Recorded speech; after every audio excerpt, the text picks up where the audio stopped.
Bonjour, j'espère que tu vas bien. Alors ce matin, j'ai juste un petit message rapidement à partager avec toi ce matin, c'est sur l'histoire de Judas.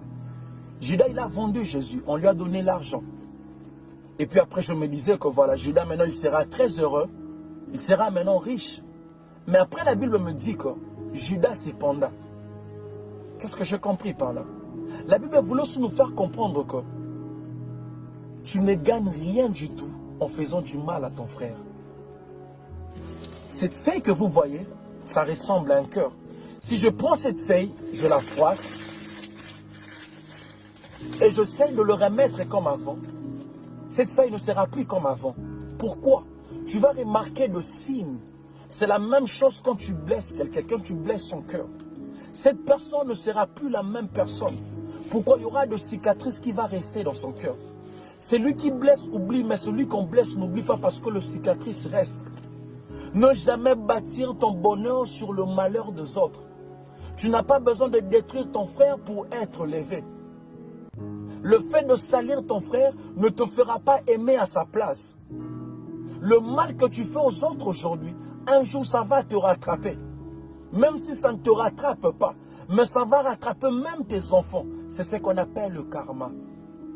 Si vous ne pouvez pas porter la joie dans la vie d'une personne, ne soyez non plus la raison de ses larmes. J'aime cette phrase qui dit, même si vous êtes temporaire dans la vie d'une personne, laissez toujours de bons souvenirs. Avant de faire du mal à quelqu'un, mets-toi toujours à sa place.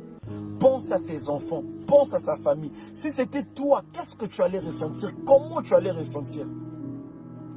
Le mal que tu fais ton frère en cachette, tu le paieras en public. Tu ne gagnes rien du tout en faisant du mal à ton frère. Ne blesse jamais quelqu'un qui t'a aidé dans la vie. Quelqu'un qui était là pour toi quand personne d'autre était là. Sois toujours reconnaissant, peu importe. Personne n'est parfait. On a tous des défauts. Mais il faut toujours voir le bon côté des gens. Ne jamais se focaliser toujours dans le mauvais côté des gens, non. Ne blesse jamais quelqu'un qui t'aime de tout son cœur. De peur de regretter un jour de ne pas retrouver la même personne pour la deuxième fois. Ne blesse jamais un enfant de Dieu. C'est très dangereux d'être la cause de larmes d'un enfant de Dieu. Il y a des gens dans la vie qu'on ne touche pas, de peur que la malédiction soit sur toi. Dieu dit à Abraham, je maudirai tout celui qui te maudira. Il y a des gens dans la vie qu'on ne touche pas. Le diable a tout touché de Job, mais il ne pouvait pas toucher à son âme, parce que l'âme de Job était la grâce.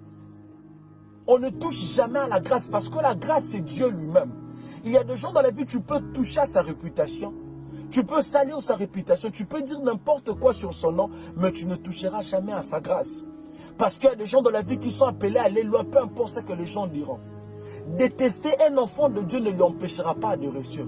Parce que la grâce de Dieu est sur lui. On ne touche pas à la grâce. Il y a des gens dans la vie, tu perds ton temps de lui détester. Parce que peu importe ta jalousie, cette personne réussira toujours. Parce que là, la grâce de Dieu sur lui. C'est juste ça le petit message que j'allais partager avec toi.